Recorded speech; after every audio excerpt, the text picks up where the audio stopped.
Hello everyone, welcome to my UFO 50 tier list. As you might know if you've been watching my videos across the year, I've played every single UFO 50 game across the year once per week for 50 minutes each. Some of them I played, I continued in my own time, but I think I got a pretty decent feel of all of them, and now that I'm finished, I thought, what else is there better to do than rank all of them? The UFO 50 is a pretty quality game, all things considered. There are some outliers that I think are better than others, but I think it's basically the perfect occasion to just kind of rank them all. And the first one would be Barbuta, the first game in the collection. I think Barbuta is okay. It's the first one. It's like supposed to be it's supposed to be jank. That's kind of the point, and it is. And because it is supposed to be that, it has such a charm to it. Disclaimer, I never finished. I should mention when I continued them on my own time. I never played past the first 15 minutes you saw in the video. And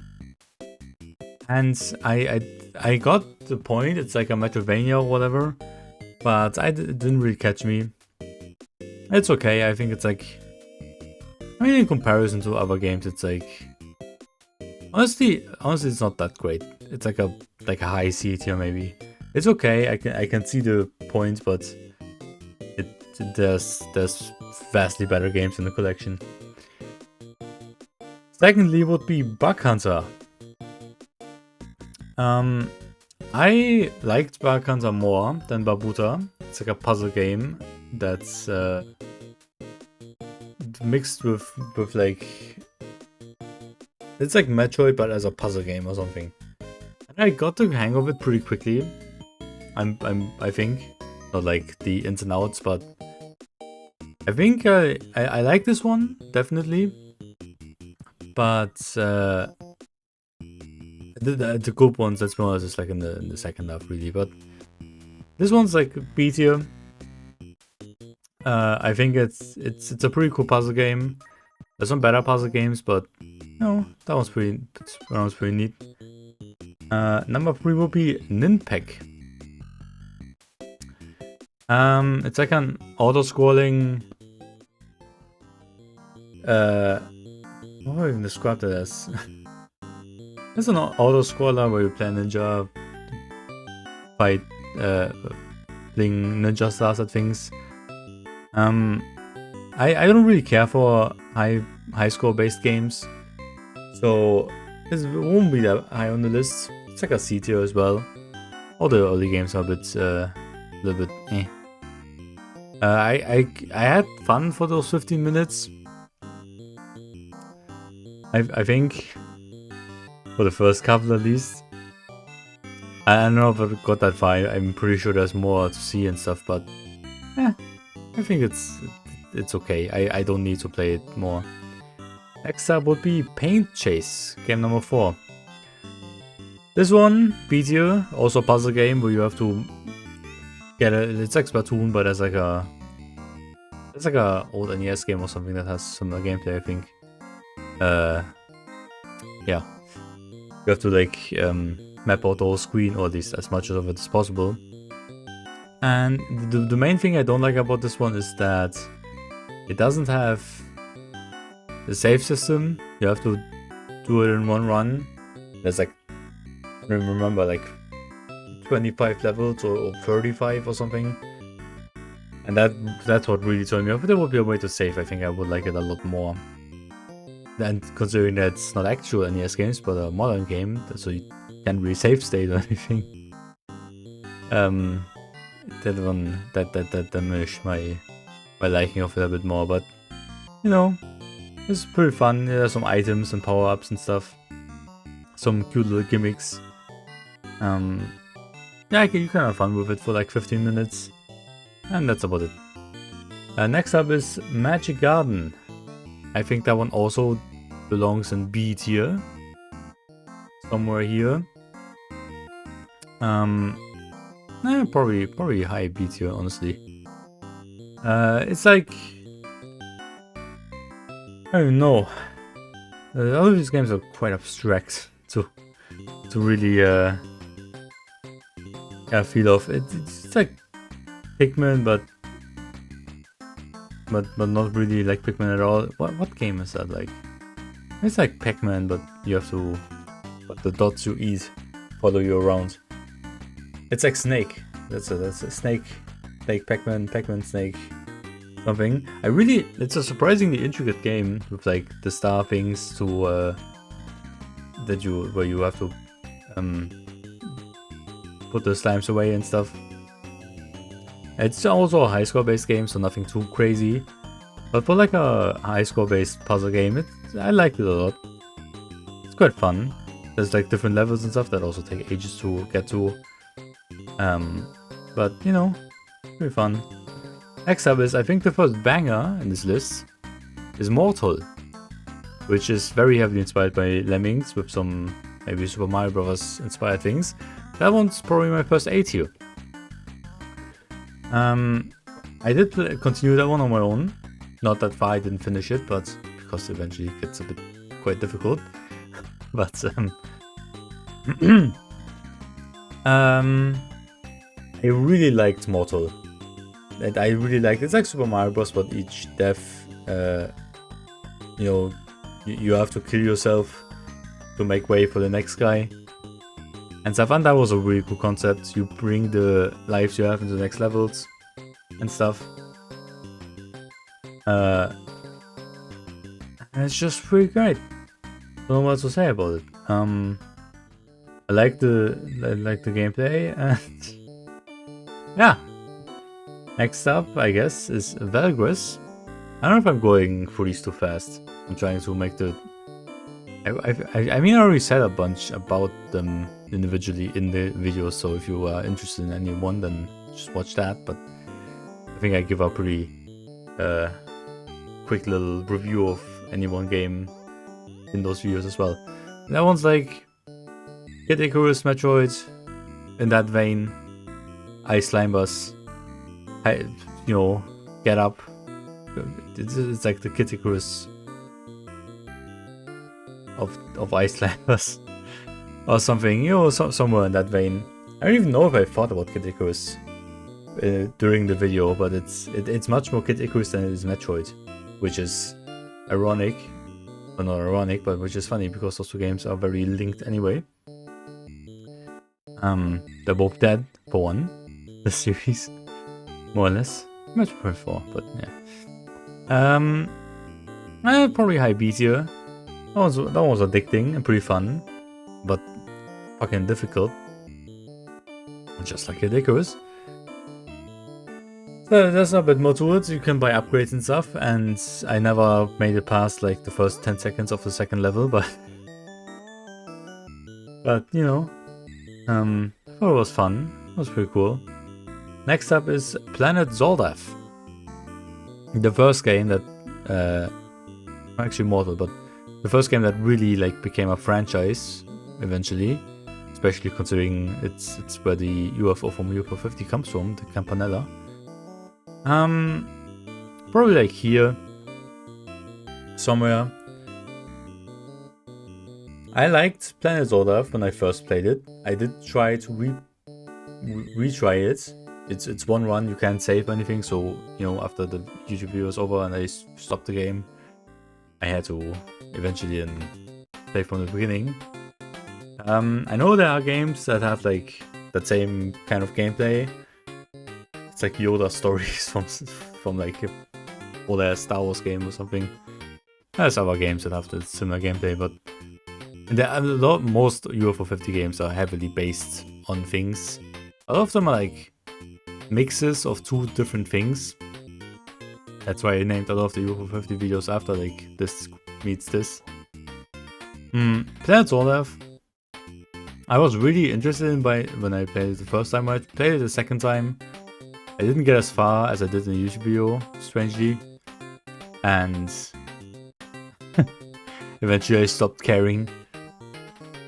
But I think it's a cool idea, and considering it's a little bit more forgiving, and considering it's also quite a bit shorter than most games from the 80s that have this kind of gameplay. I would much rather play this than any of the real ones. I liked it. It's pretty straightforward. There's only like so many items and stuff. I like the item system.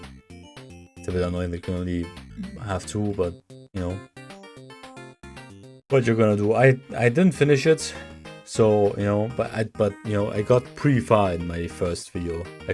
I'm pretty sure, if I remember correctly. I think you could finish it in like 15, 20, 25 minutes if you really want it. And I'm a bit lucky. I didn't get lucky, so. Next up is Attactics. Attactics, well, not D tier. It's C tier. It's like Clash Royale if it was an NES game. Which I don't know what I would think about that. It was interesting. Every single UFO 50 game is interesting. I will repeat myself a lot here. UFO 50 is a masterpiece. Most of these, a lot of these games are masterpieces on their own right, in my opinion. We'll get to those. Or at least very, very good games, masterpieces. UFO 50 as a whole is a masterpiece, in my opinion. So even if just like from a game design creativity perspective, a lot of these games I also wouldn't continue playing on my own time, and didn't. At least as of yet. But I think most of them are at least borderline, or at minimum very interesting. Attactics is I think the first one that I really didn't like. The first couple, apart from the first couple, like Barbuta and stuff, it's like, okay, those are like the very early ones. The point of this collection, UFO 50, is supposed to be like, hey, the first couple games were shit, and then eventually they learned how to code a save system, and then better graphics and stuff. That's, you know, it tells a story with its 50 games. So the first couple are like the shit ones, that's fine, but this one was the first one, once the quality started to go up, where I thought, this one's not the greatest strategy game of all time. I still don't really know how to properly play it. Well, I know how to properly play it, but I don't know how to properly... how they want me to actually make good decisions and stuff. It feels a bit luck-based and automated and random and stuff. And considering that you don't have that much all movements, I didn't really like that very much. I did try to play with my partner in 2-player mode. It's basically the same experience. The both of us. It's like you can't really make actual strategic advancements that's gonna mow down the enemy. At least not. Sometimes you can, but not really. You can't really aim for that. And in 2-player mode, it's just the same. It's like, okay, you can make them invincible like this, but then, you know, it just kind of goes nowhere, at least after a couple of rounds. So it's interesting, and that's about it. Next up is Devilition, game number 10.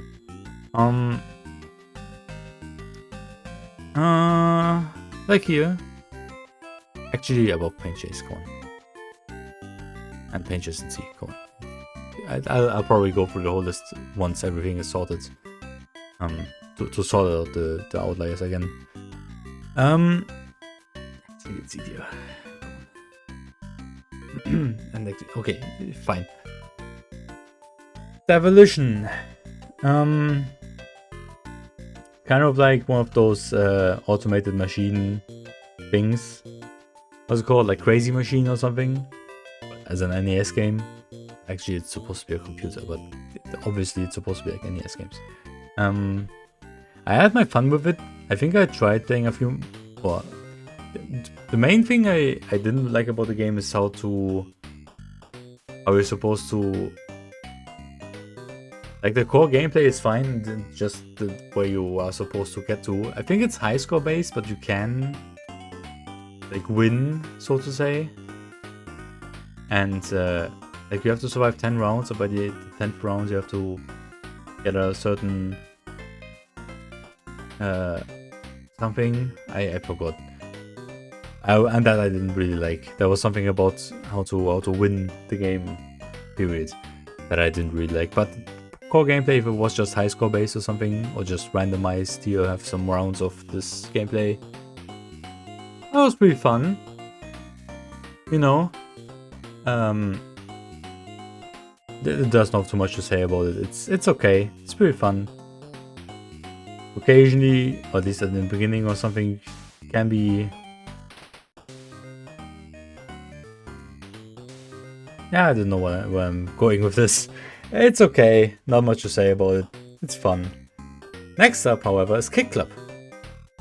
Now that was a great. That was like the first. No, Mortol was the first banger. This one was the second banger. I'd say it's Bubble, but slightly different.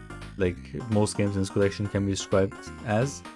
It's but slightly different. And I like Bubble. I won't say I love Bubble because who cares about Bubble? But I like Bubble. I never got past a certain level on the NES Classic, but you know, maybe one day. And Kick Club, definitely more digestible.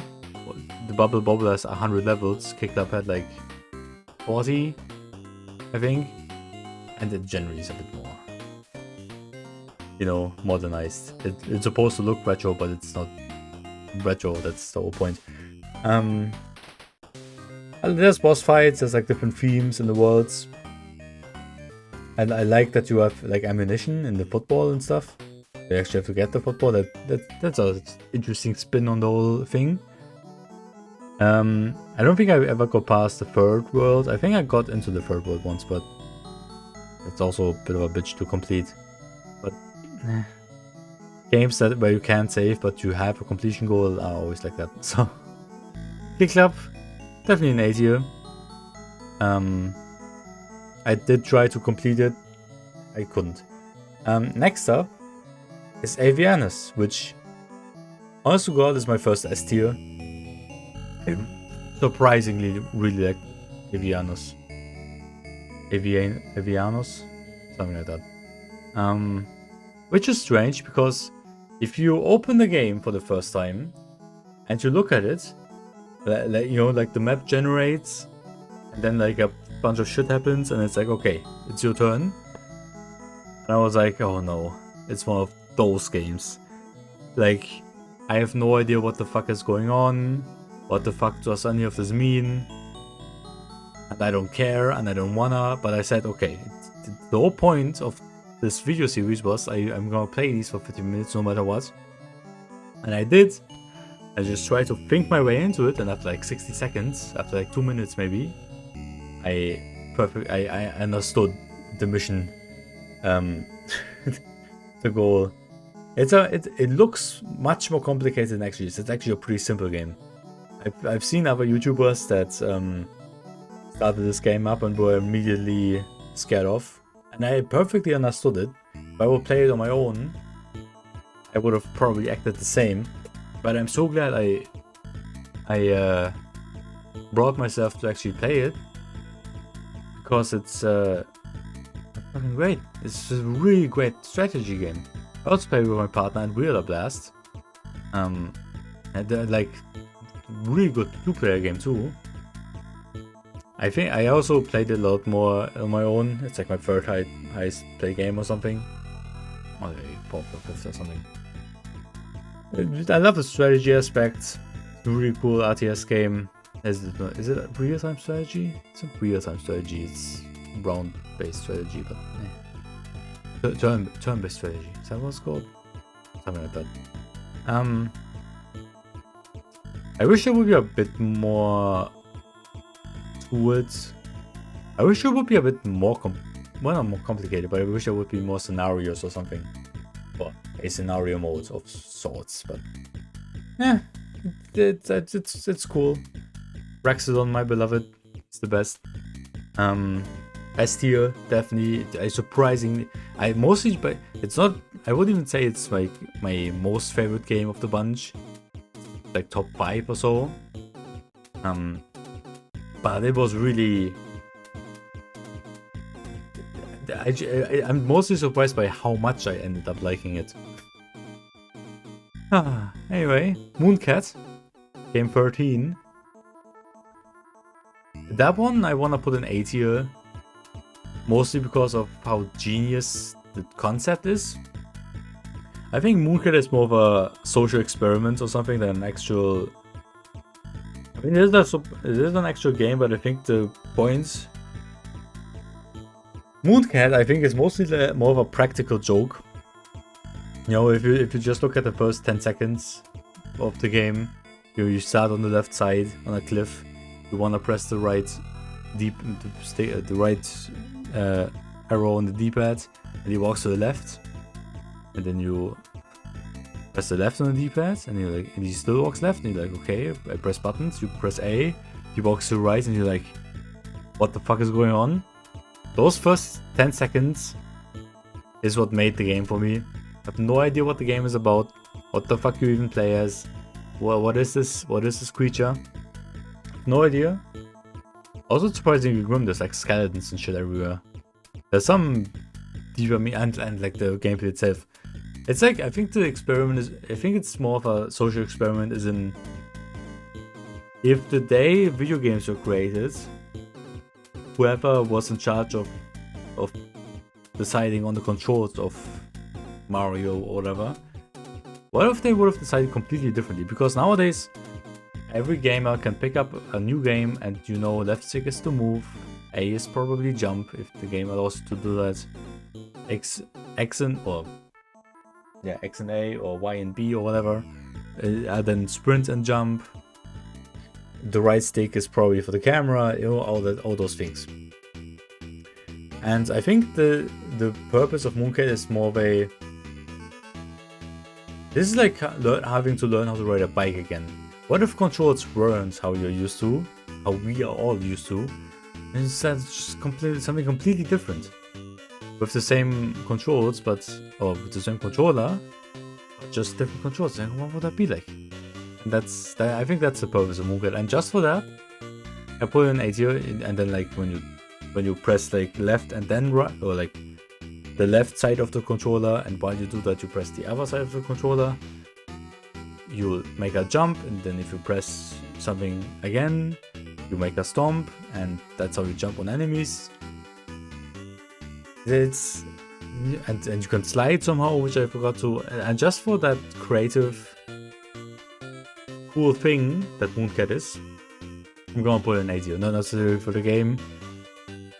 No idea how long Mooncat actually is. I don't think I got that very far, but I know it's like warp zones and stuff, but I don't know. Alright, next up is Bushido Ball. It's like a high B tier, I think, somewhere around here.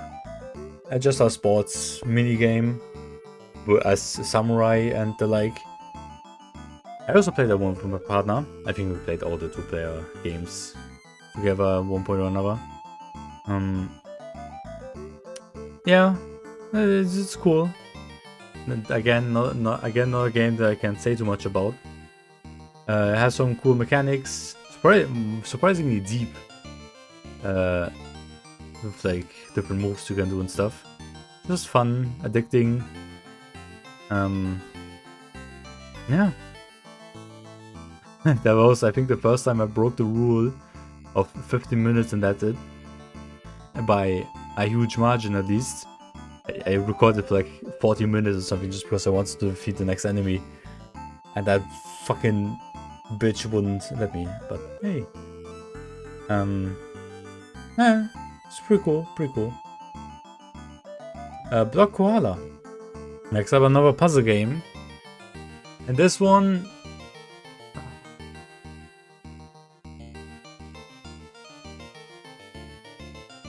I'm sure it's cool if you really wanna, like, really want to understand it. I didn't like it. I don't think I recorded a couple of UFO 50 games back to back, but I think this was like one of the only ones I played on a different day, like on its own day entirely. And I was evidently not feeling too good that day. And I didn't really get Verify. I got into like the 3rd level of maybe the 4th or something. The 5th actually. And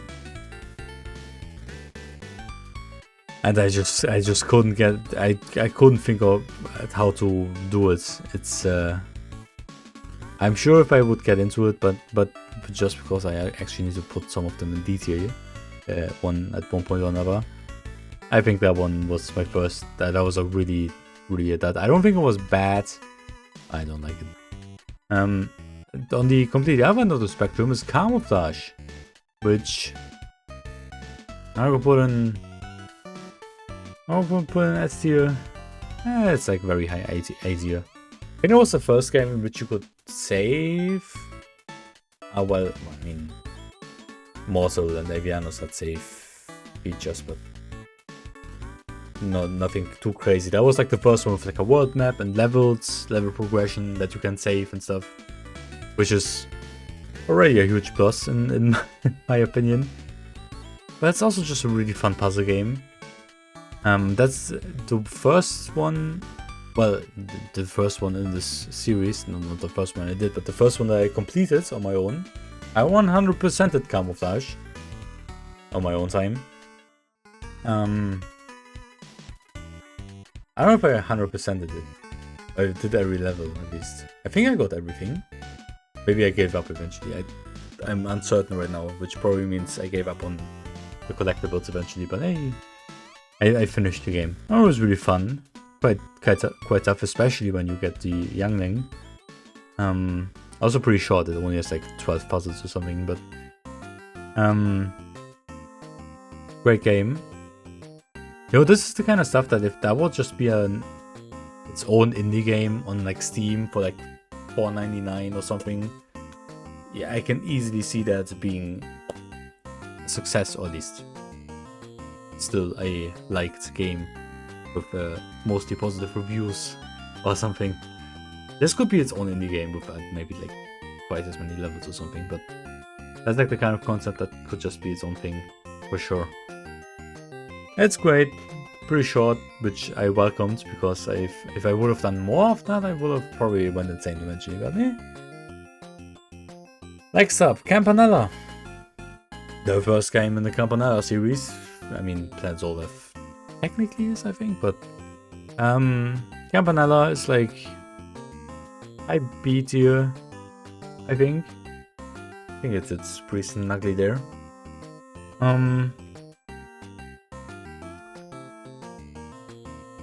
It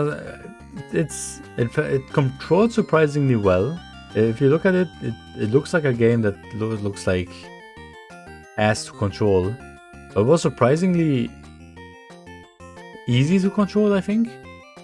I had a pretty good time with it, with the controls. Apart from that, gameplay wise, again, another game in which you can save your progress in any way, which is, especially in games with progression, with stages, that's just nice. You know, you die 5 times and then back to the beginning. That is a thing that I'm glad the video game market is past for the most part, except for UFO 50, but it's kind of a point-and-play game that's retro and stuff. Campanella, I liked. I wish I could save and actually play through the game without actually having to be skillful at this. Oh well. Next up, Golfaria. Was that the RPG? That was the RPG that goes in D tier. I don't get it. I still don't. I try to look at videos, or look for videos where the people understood Golfaria. I didn't. That one was really not good.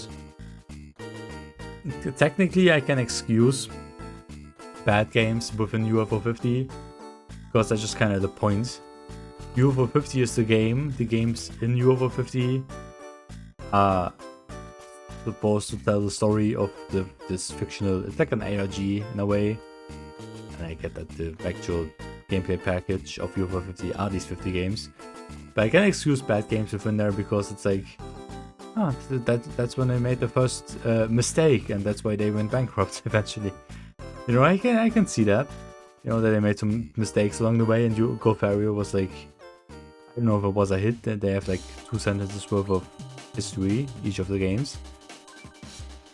I don't know if it said anything about Golfaria's reception, but I hope it's the main reason why. It's pretty early on still, but I hope that one was a financial loss. That one was not good. Everything about that game fucked me up. It's an RPG, but you just play a golf ball, but you actually have to make the shots, and you only have, the worst thing is you only have so many shots, and then you have like 10 shots or something, or 20. And when they run out, you just die. There's upgrade. It's like Metroidvania kinda. You have upgrades to find and stuff, but when you hit the ball 20 times, you go back to the beginning. I know there's ways to replenish that or whatever, but I could not find my way around. That one was not good. I did not like Golfaria. That one was just even like outside of the in-universe, the game was bad. Like in real life, I also think that's like one of the worst games in UFO 50, and I wish it wouldn't be. Yeah, I'd rather have UFO 59 without Golfaria, but okay. Next up is Big Bell Race. A spin-off of Campanella. That's a racing game. It's like the Mario Kart of the UFO 50 of UFOsoft. Except, it's not really. There's a Smash Bros of UFOsoft somewhere. Okay, some things. The Big Bell Race was, I think, the only game that I've completed in those 15 minutes. It's like a 12-minute game. There's like 10 races or something. No, 8. It's 8 races. When you did them and went first, you finish the game. There's not much more. There's not different circuits or anything. Different cups. But considering that I said I really like the controls of Campanella, the same gameplay, just as a race. It's surprisingly easy to like. You have to press the A button to lift up, and if you go, it goes down. And I was surprisingly good at that game, I think, to like maneuver the UFO, even though it's not. It doesn't look easy, but it was surprisingly decent to control. And for that reason, UFO. What's the name? Campanella? No. Big Bell Race, that's the one. I'm gonna put an A. It was fun. Maybe it's a high B tier. I don't know if I would play it again. It was fun. And I'm glad that I finished it in like 12 minutes. That was pretty cool. But then you already have so much in B tier. Come on, it's A. It's a fun little racing game of sorts. Next up we have Warptank. I think that's like the first meaty game of UFO 50 that has like, I don't know how many, but there's like a lot of levels. You know, I did like, I played the game for 15 minutes and I got 8% of completion. If you extrapolate that, it's like a 3-hour game. And I think it was even more than that. It's a pretty meaty game. You know, it's a puzzle platformer, shoot 'em up thing. Puzzle platform, I think, fits it the most. It was just like every other game here, almost. Really good, really cool. Great creative gimmick and stuff. Gravity shenanigans. Low A tier, I think. That was really fun. I've continued it on my own time. But eventually, I think I didn't find where the next levels are or something. I didn't find out how to get to them. Something like that. Or I think the overworld just got too annoying, at least to navigate. Because there's a lot of levels. And you have to like go to the manually and stuff. The overworld was a bit tractor, but B tier. Very high B tier. I really liked it, but yeah, no, A tier. It was really good. That's like that's also the kind of game I could see as it's independent indie game, that just floats around on Steam. Next up was Waldorf's Journey, and that's the second game I finished in the YouTube video. Something Flappy Birds or something. It's like one of those Flash games where you have to like Papa's Burgers or whatever it was called. Along those lines, something like that, in that general vein. Bit mixed with like platformer, jump run stuff. Not a game I would replay anytime soon, but considering that it was pretty fun, I wouldn't revisit it because I did finish it, so there wouldn't be much of a point. It's not that fun that I would wanna finish it again. I mean, I think there was a better ending I could have achieved. Did I get the best ending? I don't think I did. No, you had to get more collectibles. But I put it middle breezier. I think that's fair. Pretty fun. Could finish it in like 2 minutes if you wanted. Oh, but next up is Porgy. I 100%. It's okay. First of all, the I love Metroidvanias. Not all Metroidvanias that exist, but I'm a big fan of Metroidvanias. They're good. I love anything that takes place underwater. Not like water dungeons in a Zelda game, but like video games that or movies. Well, I couldn't think of any movies, but video games that take place underwater, just where the setting is underwater. Subnautica, Bioshock, Subnautica 2, Bioshock 2.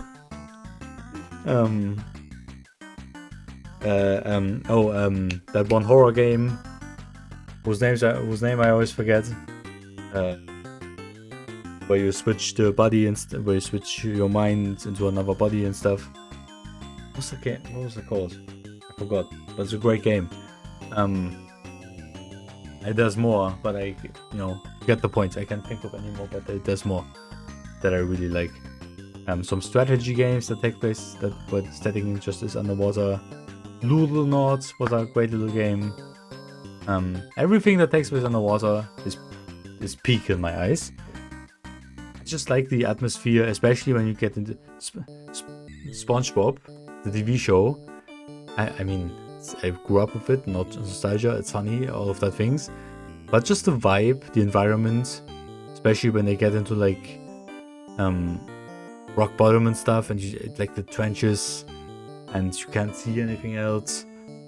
It's just darkness right in front of you. Finding Nemo, not necessarily my favorite Pixar movie of all time, but just the vibes underwater, stellar. And Porgy is a Metroidvania. We will play as Submarine. And it's like a fully fledged out Metroidvania. I've 100% finished this one. I got all the collectibles, defeated all the bosses, optional ones, and everything. You have like a little rocket launcher that you can upgrade. You got a bunch of upgrades. You can find health, E-tanks basically. There's like 3 different zones, like the shallows, the depths, and the deep depths. There's a final boss that was wasn't underwhelming, but it was just whelming, I guess. But the bosses were cool. That was such a fun game. I know in the YouTube video of Porgy I was struggling a little bit, because especially the beginning is a bit. You just have to get the couple of fuel tanks first, so that you can actually start exploring then eventually. But I kind of wish I would have made that an actual video series, but I had a great time on my own too. So that was really fun. You can like find optional like upgrades with the eggs of the fish of the mermaid, which gives you like extra turrets and stuff. At the end, it's like one of those games where it's just overly OP at the end. It was great. It's underwater. It's a Metroidvania. It was nice and cozy and compact. no, you know, not like a huge Metroidvania where you have to run miles and miles, but it was just a compact little game. There were secrets to find, there was stuff to collect. And I got everything without a map. I think I only had to. I think it was one fuel tank. I had to. I somehow. And I went like through the map like multiple times and I couldn't find it, so I had to look up a map. But yeah, I just somehow didn't find it. But you know, Porgy, S tier. The first game I cherried, I'm pretty sure. And gold cartridge, everything. Really love that one. I have like 6 hours in 5 hours, 6 hours, something like that. It took a while. It's like compact and cozy and small and stuff, but it is quite meaty to like collect everything and stuff. As I said, there's 3 zones. If you really want to be a dick about it, it's kind of annoying that you have to get all the way to the top every time to actually collect the stuff, but I got through it. It's pretty cool. Next up is Onion Delivery, which is like the gameplay of the first couple of GTAs, but the concept of Crazy Taxi, essentially.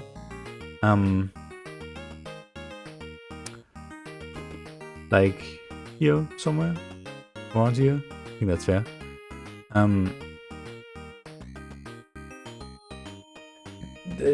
Yeah, cool. Cool game.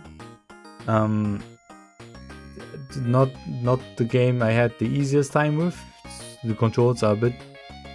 You can get used to them. You have to brake a bit and stuff. You actually have to want to brake and stuff. The coolest thing about it is probably like that there's there's different events for different days. UFO invasion, gang riots, all that stuff. It's just really difficult to get anywhere past like day 3 or something in my opinion. It's not that easy.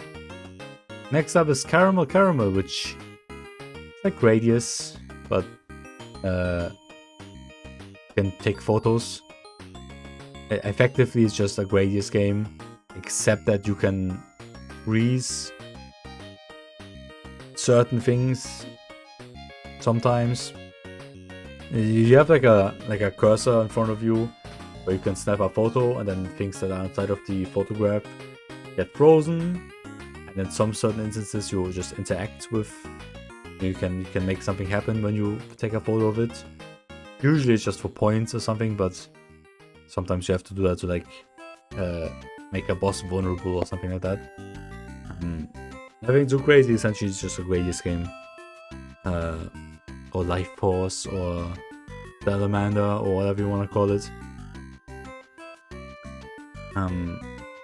Which isn't accepted. I don't think you could get any upgrades, right?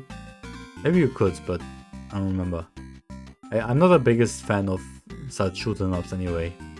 It was like a decent. It's like a game where I would think I expect higher from you for 50. It's not like down with the lowest of the low. It's not a bad game, I guess, but it's also not that creative, which, you know, in a game where at least like a vast majority are really fucking good from, saying like, oh, this one game is not that creative, so automatically bad is pretty harsh. I know it's not like these developers didn't make 2 or 3 dozens of great games, but Caramel I didn't really care for. It was I barely got past the first level. I don't even know if I got past the first level. I think I fought the first boss like once and died. Something like that. Next up is Party House. And we are at the halfway mark. Party House, I really liked. Somewhere up here. Hi, A tier. Maybe here. Yeah, that sounds good.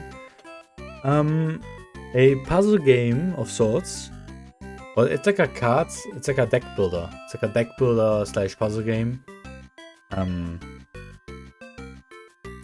And it's like a deck builder poker game, except that it's not a poker game, it's a house party. And it's another one of those games where at the beginning it's a bit overwhelming with what the fuck all of this shit means.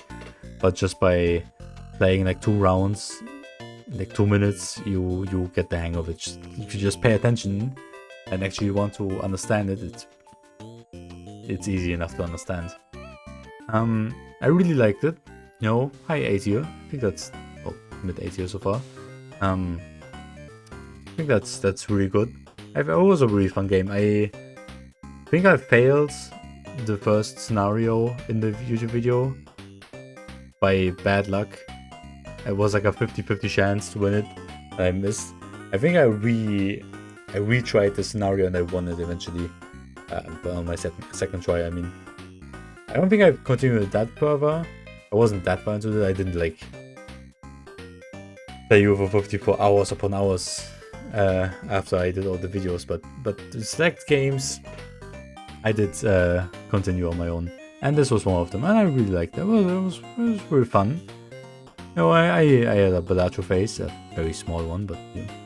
And this one was like bilateral light. Kinda. I mean, it's not that non-complex. It has its synergies and stuff. There's some stuff you could get out of it. Yeah. Next up is Hotfoot.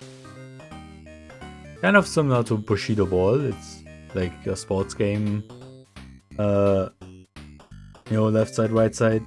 I think I liked it more than Bushido Ball, but I wouldn't put it that much. It's like here. High B tier. Did I like it more than Bushido Ball? Actually, they're very close to each other, I would say. Hotfoot had like... They're very similar games when you get down to it. Except that in Bushido Ball you have to get the ball past the opponents, and Hotfoot you have to hit the opponents. But you have special abilities in both. You have special abilities here, multiple different characters. Except that in this one you have 2 characters on your side. I don't remember how the 2-player mode works, if you can play on the same side, both of you. Probably, maybe. I don't know if we tried that one. Me with my partner. I liked it. It's I mean, actually, Bushido Ball is a bit simpler, but also just as fun. It's like here somewhere. It's pretty fun. It's pretty fun. And next up is Divers, which ironically enough is a underwater game, but I didn't really care about that one very much. The underwater setting is pretty cool, but it's also a turn-based RPG of sorts, and pretty unforgiving. I couldn't really find much, and it's very, very difficult, I would say. Or at least, I did something wrong. One of the two. I don't even want to talk about it that much more. It's just fights were pretty difficult. And, you know, usually half of my team died in them. It's underwater, but that didn't really save it at all. Oh, next up is Rail Heist. That's a game I finished on my own. That was really cool. Also up here somewhere. I mean... yeah. That looks good. There's also games that remind me of that one. I never bothered to, but that game was so cool and intricate too. You could do so many things. You can pick up. You're a cowboy and you have to get into like a tiny little like scenario and get the money and then escape. It's kind of like Metal Gear or something, where you have to sneak around the sheriff and stuff, or the sheriffs, the law enforcers. You can distract them, pick up barrels and hide behind them, and throw the barrels at them. And you have TNT, and you have a gun. You can destroy blocks, like kind of Minecraft or something. It's just so many things you could do. There were so many levels. They were all fun, and I don't know, it was a really cool game. Not much more to say about it. But that was just really cool. A really cool game.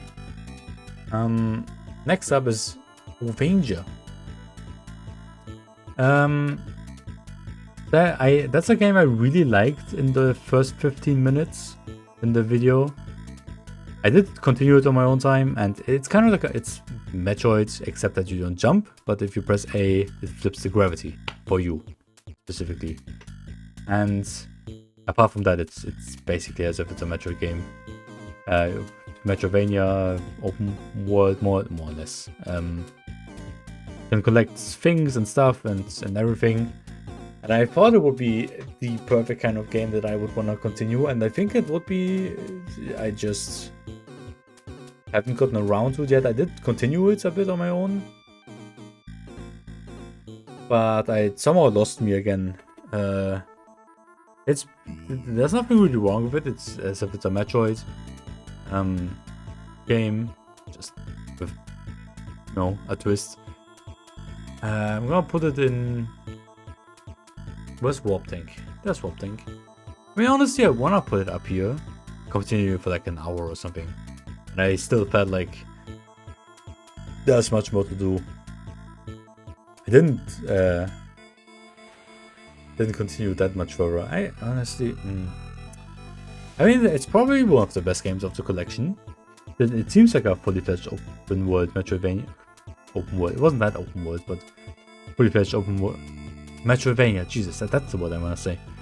I need to get around to play that eventually. Just it was very similar to Warptank with like you press the jump button, but it instead flips you gravity wise. And apart from that, it's kind of similar to Warptank in a way. Anyway, next up is Rock On Island, which is a tower defense game. I like tower defense games. This one was really difficult. Definitely goes in B tier, I'd say, but very much lower. Here. The tower defense, except that you can also you actively play a character with which you can walk around and also attack. I wish it would be a bit more accessible, a bit easier. I think you have to be very effective at least, I'd say, to get anything done, because the enemies are very strong. But there's some things that it's also surprisingly deep again. You can only set like caveman or campfire or chicken, and you can upgrade the caveman into like different trees, and then those are also different upgrade, like different pathways again.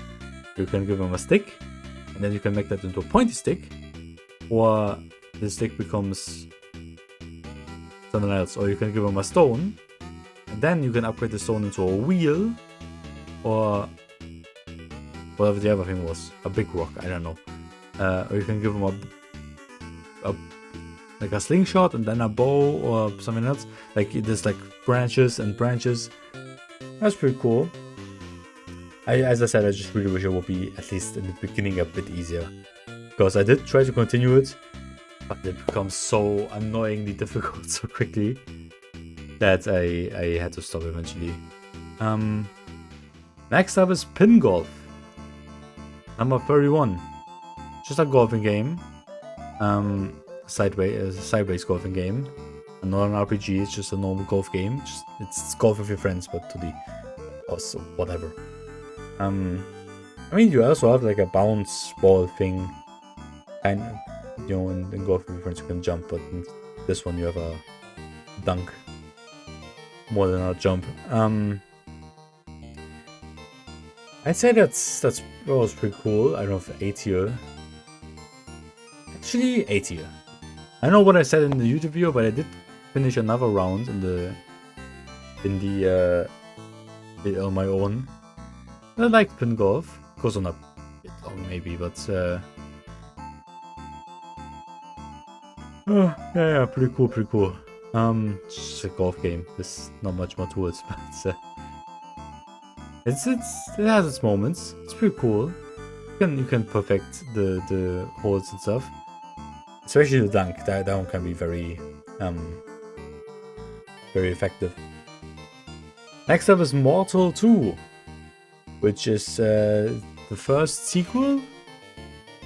If you don't count the spin-off of Campanella, Mortol II, which is a sequel to Mortal and has very similar gameplay, just more advanced. Also, it's an open world, except that you have 99 lives and you have to use your guys very tactically to like open up the world and like put like a platform here so that the next guy can explore further up there, or make shortcuts with like of the specific classes. You have classes this time. The stuff Mortal 2 was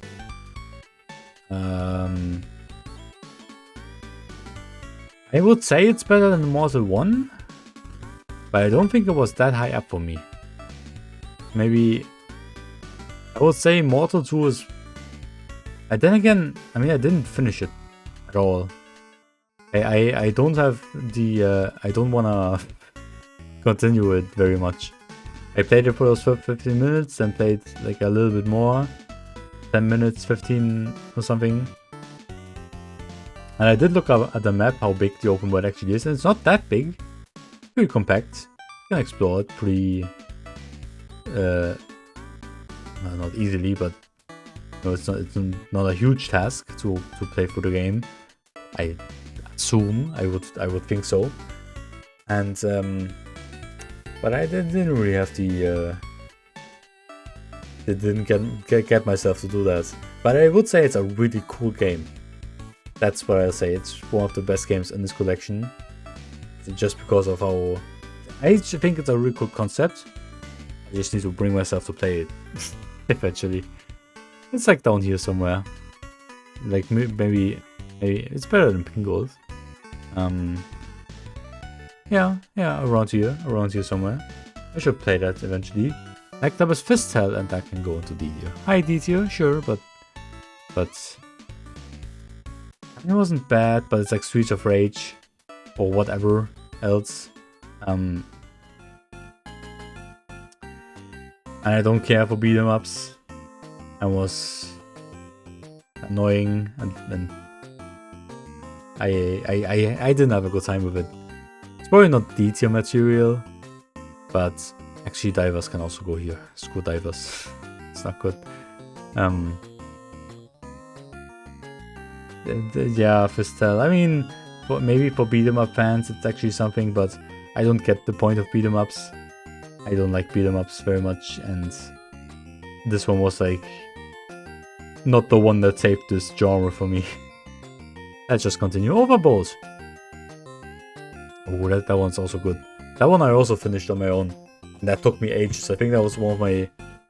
Porgy took me like 5 hours, and then this one, Overbold, like 1 hour or 2. That one was pretty difficult. It's like the greed mode of the Binding of Isaac. You're stuck in one room, and you have to defeat some hordes of enemies, for which you get money once the waves are over, and you can buy upgrades. But the twist is, that's how the greed mode works in the Binding of Isaac. But the twist is that you can bet on how many waves of enemies you want in the next round, and like you can say, give me one more wave, give me one more wave, give me one more wave, and you get more and more money for how many waves are coming in the next round. The thing is, there's only like a set amount of, like, there's like 10 rounds or something, and after the 10 rounds you need to fight a boss. So you obviously want as much money as you can get within those 10 rounds, so you want to fight as many waves as possible. But if you put too many in them, if you bet on too many waves, or whatever you want, you know, if you say give me 5 waves, you get 500 money. But 5 waves is already pretty tough. If you say 7 waves, you get 700 money, but there's 2 more waves of enemies.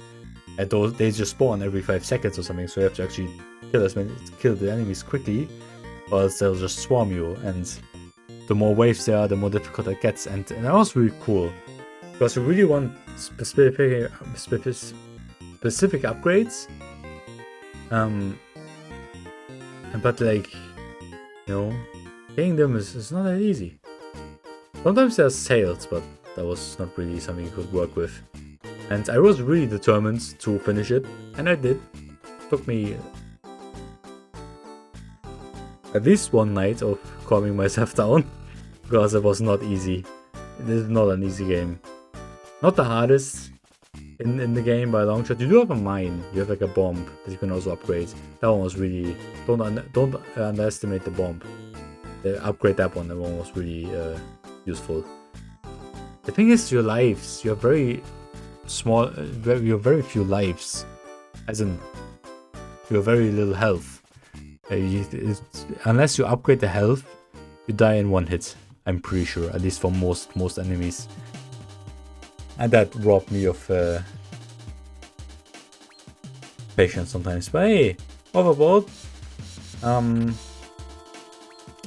Considering that the greed mode in the Binding of Isaac is my preferred way to play the Binding of Isaac, that one was basically made for me. I'm gonna put that here. Yes, that looks good. That looks good. I'm happy with that. Next up is Campanella 2.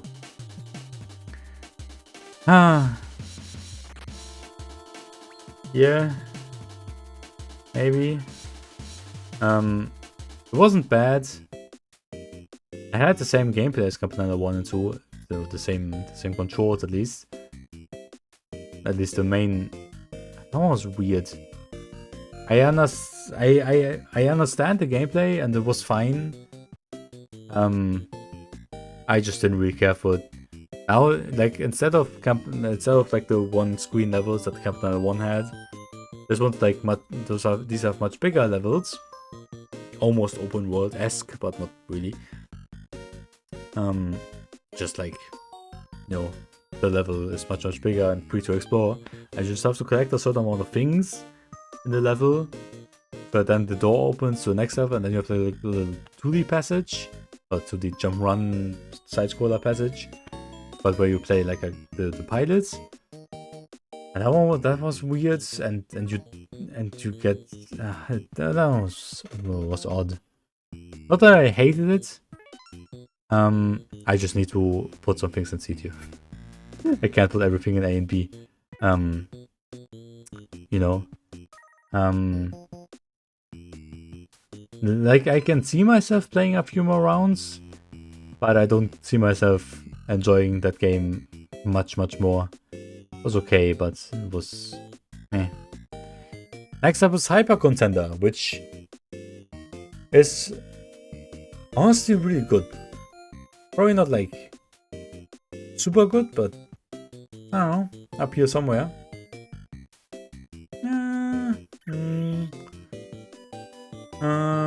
Here. High B tier. It's like, if you really want, it's like the Super Smash Bros. In a way, the fighting game, the 2D platformer fighting game.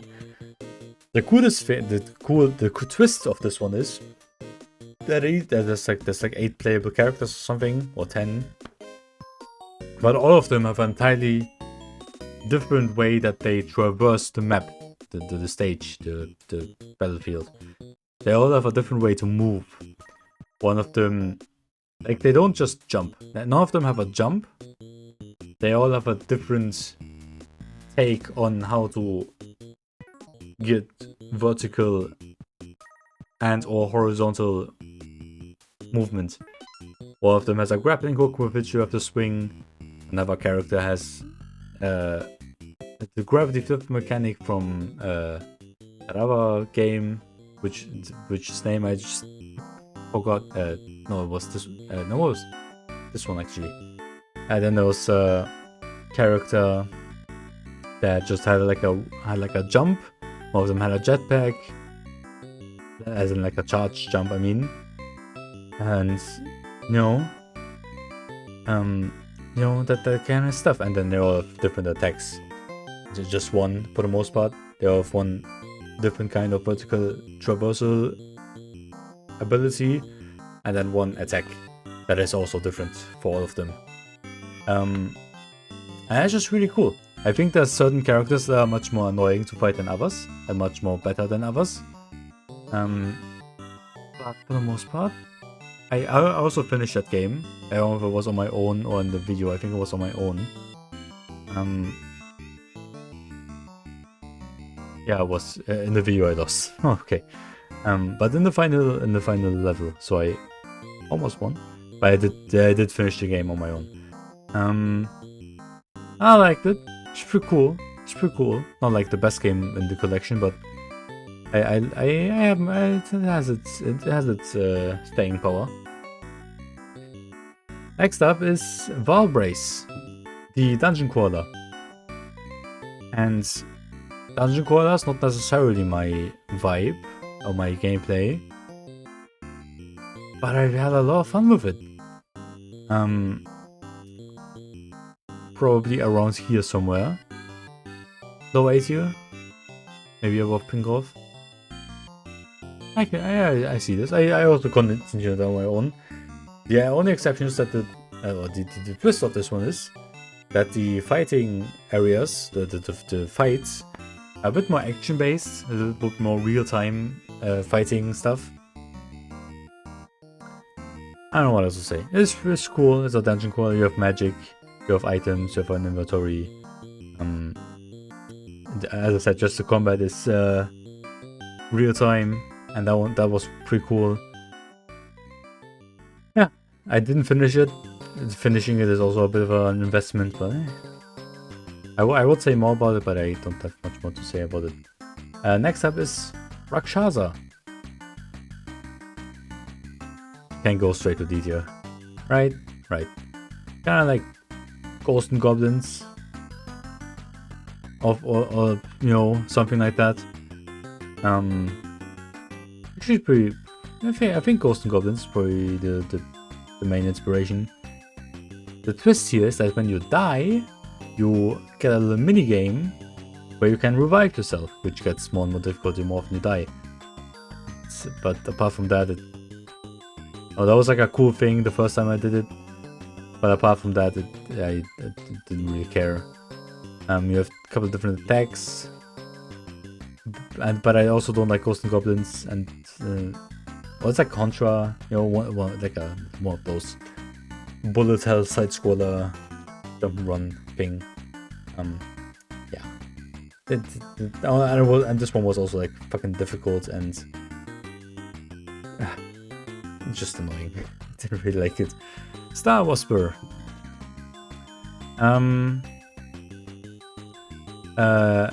There's also, it's like a bullet hell shooter. It's not Gradius, it's like the from bottom to top kind of shooter, you know. It wasn't bad. It does its job, and if you like those kinds of games, I'm sure that's like a good one of those. But I don't really care for those. So it's a perfectly functional game. It's a perfectly functional bullet hell shooter, and that's it. There's not that much more to it. You can get your little like missile, like drones and stuff, and yeah, it's not that much to it. Next up is Grimstone, which is by far the most, honestly, probably the most ambitious one of this collection. Honestly, maybe, or at least in size, it's like a 15-hour or something. I've heard stories about how long this game is. It's like a fully fledged Final Fantasy indie fan game, or whatever.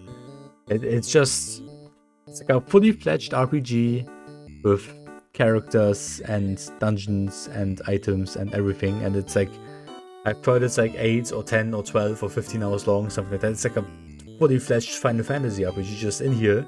It's like game 40. Thing is, I'm not the biggest fan of turn-based RPG, of turn-based stuff. Onto Final Fantasy, especially and you know, especially NES era Final Fantasy. Not necessarily my stuff. I like some Pokemon games, and I like the Mario and Luigi games. And I'm sure there's a couple of other ones, and then that's about it. But I can't deny that the 15 minutes I played this game, plus 5 after the video, it was pretty fun. Just for its ambition, I want to put it high, but I'm not going to put it higher than B tier. Just because it's not my kind of game, I'm going to put it a bit lower. But I can't deny that it's very ambitious and just cool. Just how long it is. I don't know how quality it is. Like from a writing perspective and stuff. If it's actually a fairly balanced RPG stuff, I don't know. I assume it is, because the people of Europa 50 definitely know what they are doing. But yeah, it's cool. If I would play such games, it would probably be a really cool thing, but Next up is Lords of Diskonia, which can go in here, sure. Honestly, probably, I can stay here. Yeah, it's like that one 3DS Smash Brothers Street Pass game. You know, the one of the chips. Who cares? It's like you fling the chips around and you don't have much control of what's actually happening, and the enemy always takes like ages for their rounds. And it's just kind of whatever. Half the time you don't have much control of what's actually going on. It was okay. It's fun for those 15 minutes, I suppose. And that's about it. Who cares what I have to say about Lords of Diskonia? It's not the highlight of Euro 50. Next up is Night Manor. The only point and click adventure of this collection. And I really liked it, and I completed it 100% with a guide, but for the most part I tried to play it on my own. I like this one. It's the only horror game, and it's a point and click adventure. And how many point and click adventure horror games do you know? Or probably a couple, but not that many. It was pretty gruesome. It's not like a super actually frightening game, but surprisingly dark. There's corpses and everything. Oh shit. That's like a fully fledged point and click adventure. It's this bunch of exploratory stuff, and one of those like pixel hunt point and click adventures, which is the reason why I used the guide, because come on. But also there's multiple endings and everything.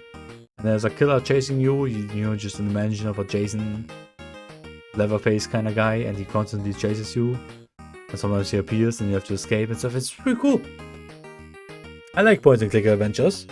They have the Tentacle, Monkey Island, Deponia, Adnan's Harvey. All very great games that I really personally enjoy. And it's just cool that it's here. And it's a horror game, which I'm not like super big on horror games, but just the mix is pretty cool. A horror point and click adventure. I wonder if there's more of those. I can't really think of any right now. Next up is Elfazar's Head, which I know is based on a specific arcade game or NES game or something. I never could remember that name. I always forget the name. But that's a very there's a game that serves as its obvious inspiration. I just forgot which it is. I think it's cool. Like here, it has its cool things.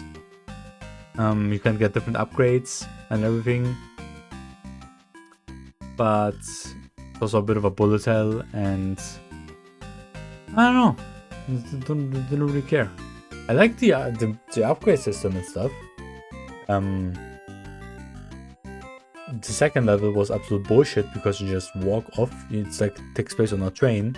You just walk off at the bottom, or you get knocked off, or else leads to something, and it's like, what the hell. The first level was pretty fun though. Wish I could actually continue it. Next up was Pirate's Quest, a auto clicker of sorts. It's like Zelda 1, but you have a hub, you have like a home base, and there's like a auto clicker operation going on, and then you can venture out into the open world and you know, collect resources manually and like upgrades and stuff. I finished this one, and I'm gonna put it here. No, here. That sounds good. The auto clicker part, it's not super interesting. It's you know, you can get guys that make money for you, and you can get guys that convert your money into the next resource and stuff like that. You know, typical auto clicker stuff. The cool thing is the open world, the Zelda 1-esque part. There's a world map that's the same. It's not randomly generated or anything. You can just look up the world map. Compact and stuff. Once you know where everything is, it's decent to you can get your feel around it pretty easily. But it is randomly generated for, I think it's a save file. It's not different on each one, but it's like different on, I guess, the save file or user profile, something like that. Where like the dungeons and certain like the cave entrances and stuff are always randomized where they lead. There's like 3 dungeons, merchants, and like some other guys that have their own little huts, and where those entrances lead is always randomized on a save file, at least, you know. So you know, that makes it interesting and fresh and stuff every time, I guess. There's boss fights you can fight. You know, you can get upgrades and everything. You know, it's a Zelda 1, but you get the upgrades through purchasing them by playing a auto clicker game. It's just such a wild combination that I can't help but love it. And it's the only game that actually keeps running in the background when you close it. You can do the auto clicker stuff, and then you can play other U50 games. You come back to Pirate's Quest, and it actually like gives you the money for the time. You know, like cookie clicker or something. And that was cool. Kinda wish I would have started it sooner, if it wouldn't be like game 44. But you know, when I played the other games on my own, I also simultaneously played Pirate's Quest and finished it by the end. I got through all the games I wanted to get through, so you know, that worked out pretty well. Next up is Mini and Max, which is probably another one of the most mind-blowing games in this collection at the very least. Probably deserves up here. I mean, it deserves it. I'll put it like... It wasn't one of my personal favorite games. Mostly because I got overwhelmed by the content. You see, Mini and Max takes place in one room. Even in a little fucking like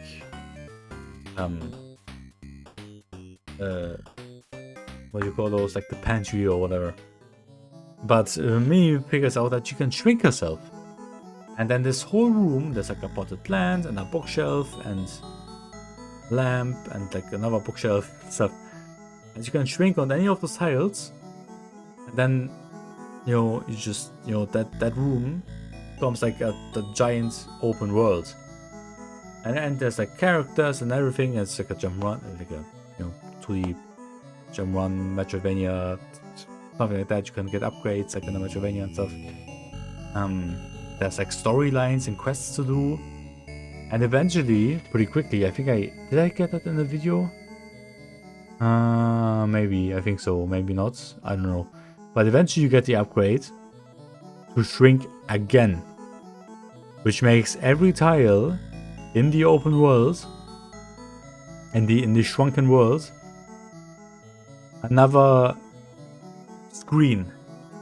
And sure, a lot of those are pretty empty. You know, you're supposed to only shrink on specific locations where there actually is something in the microscopic world.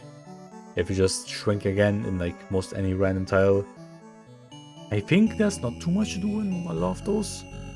But just the thought that like it's like the normal pantry is like 5 by 5 tiles. It's like, you know, it doesn't even scroll. That's just a whole screen. But that gets, you know, 1,000 to 100 tiles or something. 1,000 by 100 tiles, so I would guess. And each one of those tiles that isn't a solid thing that you stand on and can't get like on like layers. You can shrink on again, and it becomes its own screen with scrolling and stuff. And that just overwhelmed me. Which is, you know, there's too much content. The open world is too big. It probably isn't. I don't think you have to shrink again on too many of the random screens. It's probably only a thing for specific locations where there's like something here that's even smaller. But for the most part, just by its sheer ambition, by how big the game actually is, it deserves to be high up there. I played it for a fair bit. Until I got that set upgrade, and it took me a little bit. The main thing that I didn't like is that there's fall damage. I mean, okay, when you die, you just get sized up to the normal, your normal size, but still. Anyway, next up is Combatants, which can also go to D tier. Here, sure. I know that there's a way to actively. I know there's a way to properly play this game and stuff, but I've seen a lot of people not liking this game because the enemies are just, they are stronger than you, period, and faster and everything. And then there's a specific level, like level 3 or something, where they spawn quicker to, they have a cache of things right next to them, and they're quicker to the cache that you get to, the only one that you can get to. It's just bullshit. I know that there's a way to properly like outwit them. I didn't find it, and a lot of other people didn't either, because it's like a pretty, well, you can outnumber the red ones if you like specifically play like this, but it's like a real-time strategy game where you have like an army of ants and you have to like get food to the queen so that she makes more ants. You are the blue ants and the red ones are the evil ones, and but the red ones are stronger than the blue ones, so the enemies are just objectively stronger in combat than you, and it's just, I don't know, not the best game at all. Next up was Quibble Race, which is just horse racing, gambling. But there's like, you can dope them, you can hire fucking people to take out other people, the other racers. And this is a surprisingly deep game. I liked it. So it can be like here. It's just really, really fun presentation. Also, I won the game in the video. That was the second game I won. Oh, I didn't realize that. Also, this is like the Smash Brothers of UFO 50, because a lot of the playable characters, I guess, are characters from the UFO 50 games. That's pretty cool.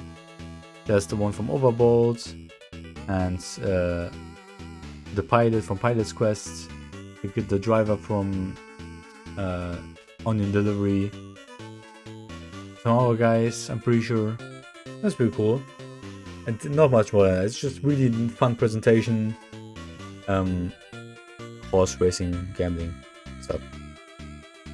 Next up is Seaside Drive, which I'm pretty sure also has direct inspiration that I can think of. It's like a bullet hell shooter thing. That looks pretty zany, but plays surprisingly well, and is easier than it looks, I think. At least, well, I was just pretty good at it.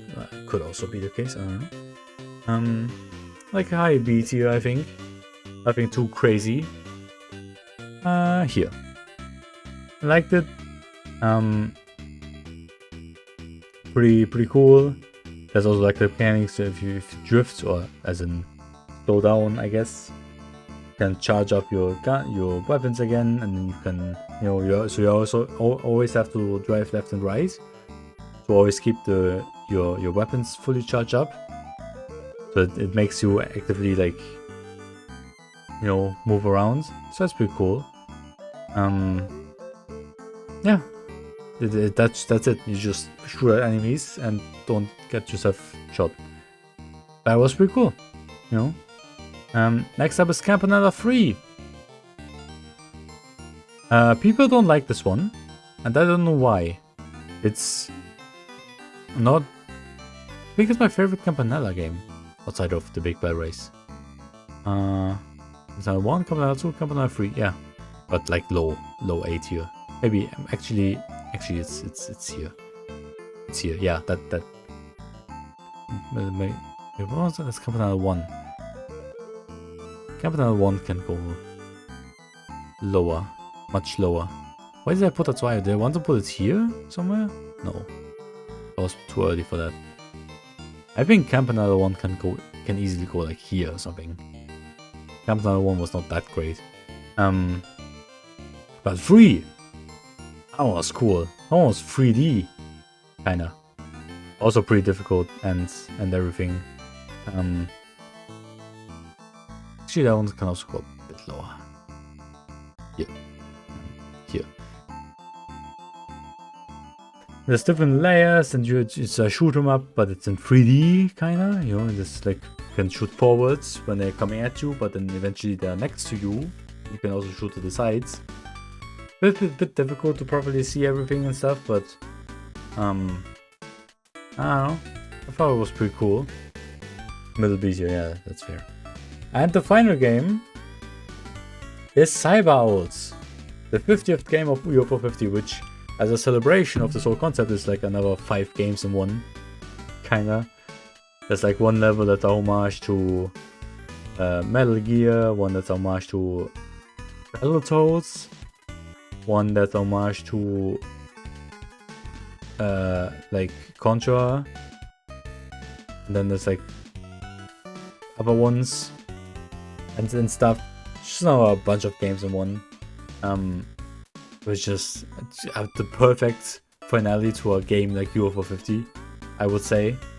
Not my personal favorite game, but just for its concept, it deserves to be here. No, actually, I personally didn't like it that much. But just for its concept, it deserves to be here. Also all of those things are also always fleshed out, but it was also pretty difficult. So yeah, and that was the entire every game of UFO 50, ranked once more by me. Let's just see if Porgy and Avianos up there. I honestly, Rail Heist can also go an S, Party House, and I wanna let's put 5 games in S. Which are my 5 favorite games? This I can see. Mortol, sure, but if I would have liked it that much, I would have continued it further. Camouflage, yes, but honestly, Overbold. As much as that game brought me to my limits, it was really cool. Can't even deny it. It's really cool. Mortal, Camouflage, like 1 by Quest Medium Max. I like my next top 5. That's like my top 10 games. I can see myself there. That's yep. Then these guys, Quibble Race. Honestly, you could go higher. Something like this. Valbrace also over Mortol II. Yeah, Warptank also like this somewhere. Night Quests. Honestly, like this. Yeah, something like this. Velgress. Bushido Ball can also go on A tier, I think. Like this. And Hotfoot, or whatever it's called. Yeah. The Smash game can go a bit higher. Waldorf's journey is pretty good. It's just, you know, it's like 10 minutes of content. And I finish it and there's no reason for me to go back. This, I'm pretty sure, is a really good game. It's not really not my style. Then we get to the like very early games and all the very shit ones. I mean, also Diskonia, it's not that bad, but it's not like objectively bad. It's just like what the fuck. Star Waspir, yeah. Yeah. I think I'm pretty happy with this. That's definitely my definitive play tier list. I see myself here. That's like my top list of UFO 50. And this is also the finale of UFO 50 for this year.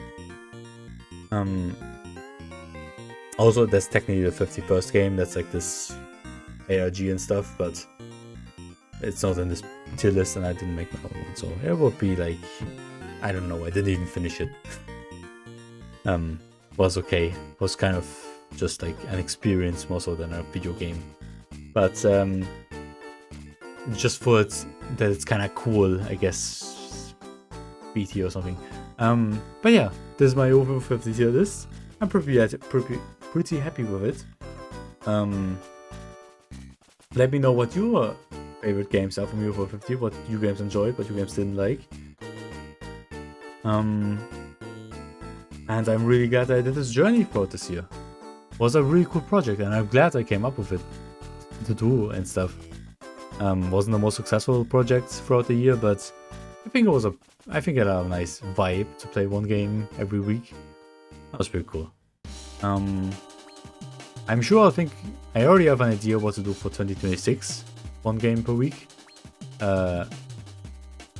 You'll see. You'll see 2026. And thank you for watching. I hope you enjoyed it, and until next time.